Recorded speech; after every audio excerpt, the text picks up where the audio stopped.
Bonjour, aujourd'hui j'ai envie de vous parler des liens de la psychologie avec la spiritualité. En psychologie, on travaille beaucoup sur ces blocages inconscients, sur ce qui nous empêche d'avancer au quotidien. On fait des liens avec les événements douloureux qu'on a pu traverser, son enfance, son éducation, des rôles auxquels on a pu s'identifier, par exemple, dans lesquels les autres ont pu nous projeter et dont on a du mal un petit peu à se libérer. Et donc, quand on fait une psychothérapie, on travaille un petit peu au départ avec son mental, puis avec ses émotions et son cœur, pour réussir à se libérer en fait de ce fardeau qu'on peut traîner parfois de longues années. Donc on fait beaucoup de liens, on réfléchit, on analyse, ça permet de prendre du recul sur beaucoup de situations qu'on traverse au quotidien. Ça permet d'avancer parce qu'on apprend à mieux se connaître en mieux se comprenant. Quand on connaît ses désirs, ses besoins, ce qui est important pour soi, ses valeurs, ça permet d'être mieux au quotidien parce que du coup, on peut rayonner davantage ce qu'on est réellement. Parce que si on sait ce dont on a besoin, on peut l'exprimer plus clairement aux autres et faire ses choix en conscience en fonction de, voilà, là je sais que j'ai envie de telle chose, telle personne à l'extérieur me demande de faire tel compromis, mais est-ce que c'est juste à l'intérieur pour moi? Je sais que je suis particulièrement sensible, par exemple, ou alors un petit peu fatiguée en ce moment. De quoi est-ce que j'ai réellement besoin? Et donc ça permet de faire des choix plus en conscience. Cependant, parfois, malgré un travail psychologique qui nous permet de mieux nous connaître, on peut traverser parfois une phase un petit peu frustrante, où on arrive à comprendre pourquoi est-ce que dans telle situation on réagit de telle manière. On a compris d'où ça venait, de tel événement, dans son enfance, avec telle personne de sa famille. Par exemple, il s'est passé quelque chose qui fait qu'aujourd'hui, quand vous êtes face à votre supérieur, par exemple, systématiquement, vous vous rabaissez ou ça devient très compliqué de répondre ou de dire non dans telle situation. Et parfois, ça peut être extrêmement frustrant parce qu'on a compris, on sait d'où ça vient. On a l'impression d'avoir fait le tour. Et pourtant, chaque fois que la situation se représente, hop, ça recommence et on retourne dans ce cercle dont on a du mal à s'extraire. Comme si, finalement, le rôle auquel on s'était identifié était tellement fort qu'on n'arrivait plus à s'en libérer, à s'en éloigner et à retrouver qui on est réellement à l'intérieur de soi. Et donc,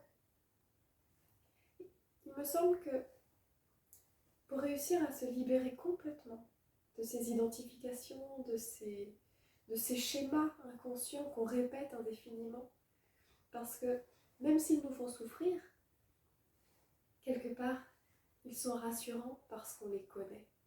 Et donc le fait de rester dans du connu, dans du rassurant, dans ce qu'on a vécu depuis qu'on est enfant, c'est terrible à dire, mais c'est parfois bien plus sécurisant que d'oser aller vers autre chose, qui peut-être sera bien moins douloureux au quotidien, mais qui pour l'instant, quand on ne l'a pas encore essayé, reste du domaine du mystère et donc peut être assez inquiétant. C'est là que la spiritualité peut nous aider à avancer davantage vers qui on est réellement. Alors, spiritualité, c'est un mot qui peut faire peur.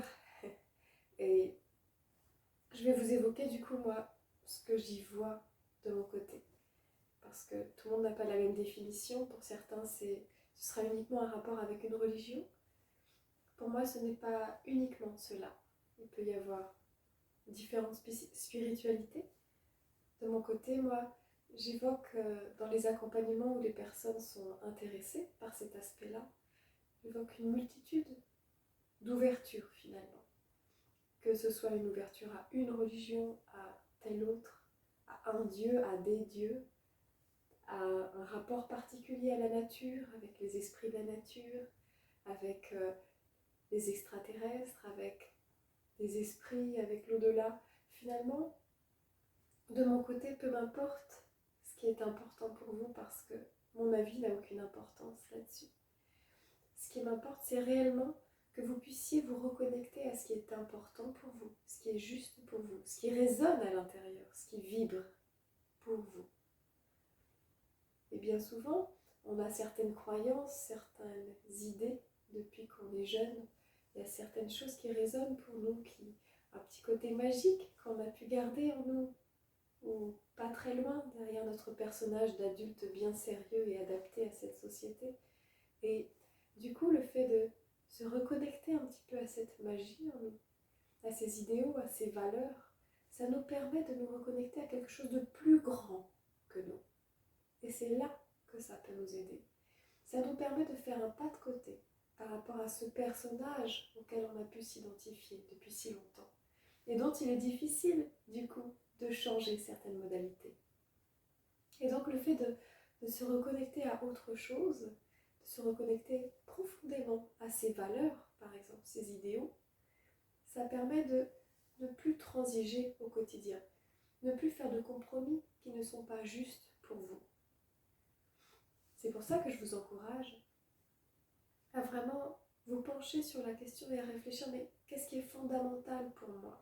Qu'est-ce qui résonne à l'intérieur de moi ? Qu'est-ce qui est important ? Pourquoi est-ce que j'ai envie de me battre au quotidien ? Qu'est-ce qui me donne envie d'avancer ? Pourquoi je me lève le matin ? Est-ce que c'est pour gagner de l'argent ? Est-ce que c'est pour être heureux ? Est-ce que c'est pour faire plaisir à des personnes ? Est-ce que c'est pour avancer sur mon chemin de vie ? Parce que je sais que tel domaine, ça m'apporte énormément et je sens que quand je suis dans ce sujet-là, je rayonne et je sens que les gens autour de moi sont mieux aussi parce que moi je suis bien et alignée avec ce qui est important pour moi. Et donc, le fait de faire ce pas de côté permet aussi de prendre conscience de son pouvoir personnel et créateur. Parce que si on a conscience qu'on peut se créer soi-même des dépressions, des symptômes, des douleurs corporelles, des schémas répétitifs, d'autosabotage, qu'on peut se créer tout ça inconsciemment, sans même le faire exprès, par ces douleurs, par des événements qui sont vécus, par notre émotionnel qui on a tellement refoulé qu'il explose dans tous les côtés. Eh bien, imaginez ce qu'on peut faire consciemment avec son intention. Si on a réellement envie d'aller dans une certaine direction, d'attirer à nous des choses qui sont importantes parce qu'elles ont de la valeur. Je ne parle pas de choses superficielles ou matérielles. Effectivement, si vous essayez d'attirer à vous désespérément une Mercedes et qu'elle ne vient pas, peut-être que ce n'est pas très important pour votre évolution. Alors que le fait d'attirer à vous les bonnes personnes pour rayonner, pour échanger, pour avancer sur votre évolution, ça, ce sera peut-être plus pertinent, même si peut-être qu'aujourd'hui vous n'en avez pas conscience.